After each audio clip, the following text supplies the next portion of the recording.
ಲೋಕಸಮರ ಗೆಲ್ಲಲು ಬಿಜೆಪಿ ಭರ್ಜರಿ ತಯಾರಿಯನ್ನ ಮಾಡಿಕೊಳ್ಳುತ್ತಾ ಇದೆ. ಅಭ್ಯರ್ಥಿಗಳ ಎರಡನೇ ಪಟ್ಟಿ ರಿಲೀಸ್ಗೆ ಹೈಕಮಾಂಡ್ನಿಂದ ಕಸರತ್ತು ಆರಂಭ ಆಗಿದೆ. ನೋಡಿ, ಬಿಜೆಪಿದು ಕರ್ನಾಟಕದ ಇನ್ನೂ ಲಿಸ್ಟೇ ಬಂದಿಲ್ಲ. ಕಾಂಗ್ರೆಸ್ ಆಲ್ರೆಡಿ ಬಿಟ್ಟರು, ಒಂದು ಹೇಳಾದ್ರು ಒಂದೇದು ಲಿಸ್ಟ್ ಬಿಟ್ಟರು ಇವರು 195 ಅಭ್ಯರ್ಥಿಗಳದ್ದು. ಆದರೆ ಅಲ್ಲಿ ಕರ್ನಾಟಕದ ಹೆಸರು ಇರಲಿಲ್ಲ, ಯಾಕಂದರೆ ಕಗ್ಗಂಟಾಗಿದೆ ಅಂತ ಅರ್ಥ ಕೆಲವು ಕ್ಷೇತ್ರಗಳು. ಬಟ್ ನಾಳೆ ಮತ್ತೊಂದು ಸುತ್ತಿನ ಚುನಾವಣಾ ಸಮಿತಿ ಸಭೆ ಕರೆದಿದ್ದಾರೆ. ಆ ಸಭೆಯಲ್ಲಿ ಮೋದಿ, ಅಮಿತ್ ಶಾ, ನಡ್ಡಾ ಭಾಗಿಯಾಗ್ತಾರೆ. ಅದರಲ್ಲಿ ಫೈನಲ್ ಆಗ್ಬೋದು, ಸಾಧ್ಯತೆಗಳಿದ್ದಾವೆ. ಈ ಹಿನ್ನೆಲೆಯಲ್ಲಿ ಇಂದು ದೆಹಲಿಗೆ ಬಿಜೆಪಿ ರಾಜ್ಯಾಧ್ಯಕ್ಷ ವಿಜೇಂದ್ರ ಅವರು ಪ್ರಯಾಣ ಬೆಳೆಸ್ತಾರೆ. ಮುಂದಿನ ವಾರ ತನ್ನ ಎರಡನೇ ಪಟ್ಟಿ ಬಿಡುಗಡೆಗೆ ಬಿಜೆಪಿಗ ಸಜ್ಜಾಗಿದೆ. ಬಹುಶಃ ಸೋಮವಾರ ಸಭೆಯೆಲ್ಲವೂ ಕೂಡ ಕಂಪ್ಲೀಟ್ ಆಗಿ ಚರ್ಚೆಯಾಗಿ ಬುಧವಾರ ಅಥವಾ ಶುಕ್ರವಾರ ಪಟ್ಟಿ ಬಿಡುಗಡೆಯಾಗೋ ಸಾಧ್ಯತೆಗಳಿದ್ದಾವೆ. ಆಲ್ರೆಡಿ ಆಗಬೇಕಾಗಿತ್ತು ಮೊದಲ ಪಟ್ಟಿಯಲ್ಲೇ, ಆದರೆ ಅಲ್ಲಿ ಒಂದು ಹೆಸರು ಕೂಡ ಅನೌನ್ಸ್ ಆಗಿಲ್ಲ ಕರ್ನಾಟಕದ್ದು. ಆಕಾಂಕ್ಷಿಗಳಿಗೂ ಕೂಡ ನಿರಾಸೆ ಉಂಟಾಯಿತು. ಹಾಗಾಗಿ ನಾಳೆ ಮತ್ತೊಂದು ಸುತ್ತಿನ ಚುನಾವಣಾ ಸಮಿತಿ ಸಭೆ ಇದೆ. ಆ ಸಭೆಯಲ್ಲಿ ಚರ್ಚೆಯಾಗಿ ಅಂತಿಮವಾಗಿ ಅನೌನ್ಸ್ ಆಗಬಹುದು ನೆಕ್ಸ್ಟ್ ವೀಕಲ್ಲಿ.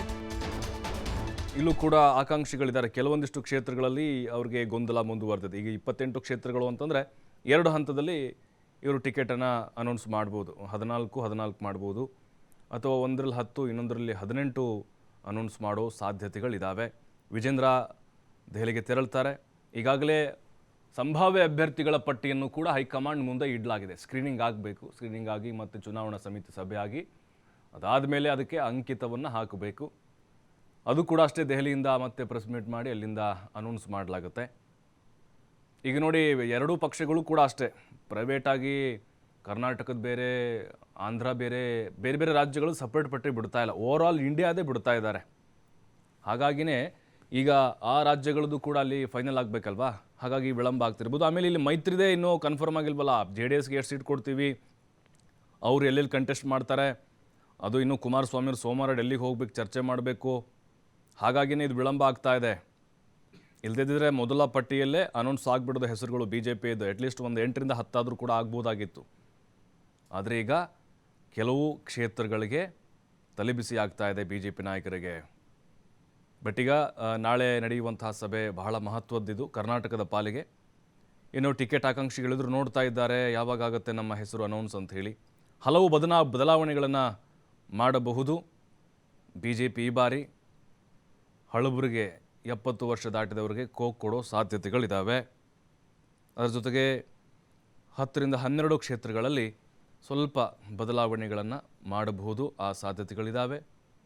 ಜೊತೆಗೆ ಯುವಕರಿಗೆ ಮಣೆ ಹಾಕೋ ಸಾಧ್ಯತೆಗಳಿದ್ದಾವೆ. ಒಂದು ಕ್ಷೇತ್ರಕ್ಕೆ 3 ಹೆಸರುಗಳನ್ನು, 3 ಜನ ಸಂಭಾವ್ಯ ಅಭ್ಯರ್ಥಿಗಳ ಹೆಸರನ್ನು ಈಗಾಗಲೇ ವಿಜೇಂದ್ರ ಅವರು ಕೂಡ ಕಳಿಸಿಕೊಟ್ಟಿದ್ದಾರೆ.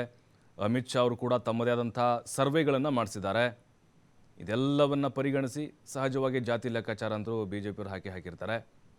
ಇವೆಲ್ಲ ಪ್ಲ್ಯಾನ್ಗಳನ್ನ ಇಟ್ಕೊಂಡು ಅಂತಿಮವಾಗಿ ಪಟ್ಟಿಯನ್ನು ಫೈನಲ್ ಮಾಡಲಿದ್ದಾರೆ. ನೋಡಬೇಕೀಗ 28 ಕ್ಷೇತ್ರಗಳ ಪೈಕಿ ಮೊದಲ ಪಟ್ಟಿಯಲ್ಲಿ ಎಷ್ಟು ಹೆಸರು ಅನೌನ್ಸ್ ಮಾಡ್ತಾರೆ ಅಂತ.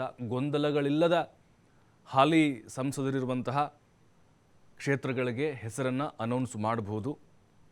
ಇವರು ಕೂಡ ಅಷ್ಟೇ, ಈಗ ಕಾಂಗ್ರೆಸ್ನದ್ದು ಎರಡನೇ ಪಟ್ಟಿ ನೋಡಿಕೊಂಡು ಇವರು ಎರಡನೇ ಪಟ್ಟಿ ಬಿಡುಗಡೆ ಮಾಡ್ತಾರಾ ಅನ್ನೋದು. ಯಾಕಂದರೆ ಈಗ ಕಾಂಗ್ರೆಸ್ನವರು ಎರಡನೇ ಪಟ್ಟಿ, ಮೂರನೇ ಪಟ್ಟಿ ಅಂದರೆ ಇವರ ಬಿಜೆಪಿಯವರ ಎರಡನೇ ಪಟ್ಟಿ ನೋಡಿಕೊಂಡು ರಿಲೀಸ್ ಮಾಡೋ ಸಾಧ್ಯತೆಗಳಿದ್ದಾವೆ. ಹಾಗಾಗಿ ಸಹಜವಾಗಿ ಇವರು ಲೆಕ್ಕಾಚಾರ ಹಾಕಿರ್ತಾರೆ.